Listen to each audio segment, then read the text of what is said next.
Assalamualaikum warahmatullahi wabarakatuh. Saya Marta Marpaung, guru SMA Negeri 1 Mempura.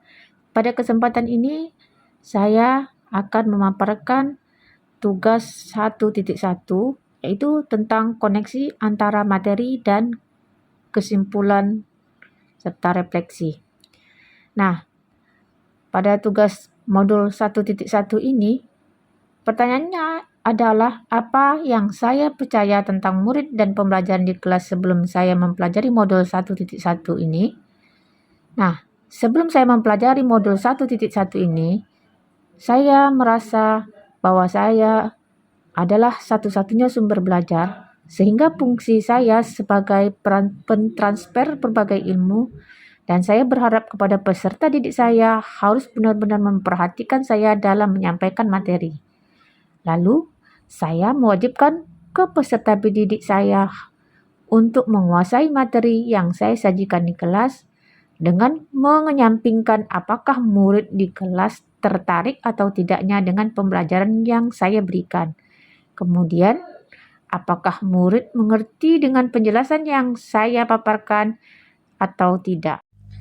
Setelah saya mempelajari modul 1.1 sehingga saya mendapati kesimpulan bahwasanya menurut Ki Hajar Dewantara, pendidikan itu adalah menuntut segala kekuatan kodrat yang ada pada anak-anak agar mereka dapat mencapai keselamatan dan kebahagiaan yang setinggi-tingginya, baik sebagai manusia maupun anggota masyarakat. Kemudian, sebagai seorang guru, hendaklah saya menuntun atau among, di mana menurut Ki Hajar Dewantara, menuntun itu ada 3 bagian, yaitu Ingarso Sung Tulodo, Ingmartyo Mangunkarso, Tutwuri Handayani, di mana Ingarso Sung Tulodo itu adalah sebagai contoh atau tauladan bagi peserta didik, dan Ingmadyo Mangunkarso itu adalah sebagai penuntun, dan Tutwuri Handayani adalah sebagai pendorong peserta didik.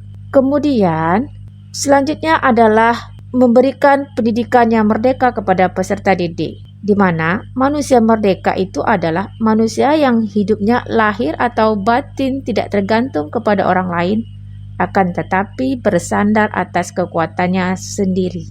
Selain daripada itu, menurut Ki Hajar Dewantara, pendidikan itu hendaklah berdasarkan kepada kodrat alam dan kodrat zaman. Kodrat alam anak adalah bermain.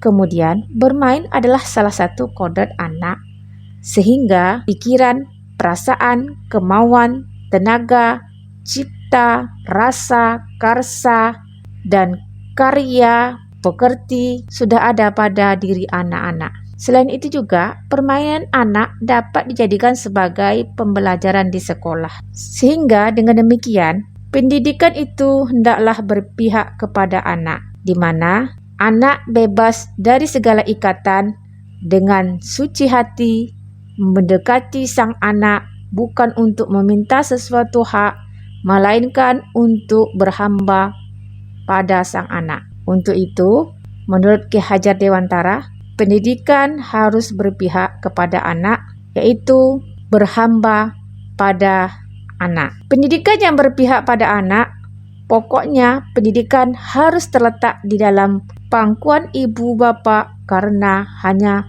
kedua orang inilah yang dapat berhamba pada sang anak dengan semurni-murninya dan seikhlas-ikhlasnya. Sebab cinta kasihnya kepada anak-anak boleh dibilang cinta kasih tak terbatas. Jadi, menurut Ki Hajar Dewantara, bebas dari segala ikatan, dengan suci hati, mendekati sang anak bukan untuk meminta sesuatu hak, melainkan untuk berhamba pada sang anak.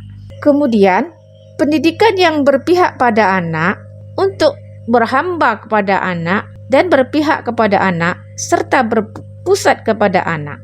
Untuk itu, dari ringkasan atau untuk itu, setelah saya mempelajari modul 1.1 ini, hal yang pertama yang akan saya lakukan di sini adalah saya akan memulai dari diri sendiri, di mana dengan memberikan kemerdekaan, mengembangkan kodrat alam dan kodrat zaman pada putra-putri saya, Dengan demikian, jika dimulai dari lingkungan keluarga, maka lingkungan sekolah tentu akan merasa selamat dan bahagia. Begitu juga dengan lingkungan sekolah bangsa dan negara.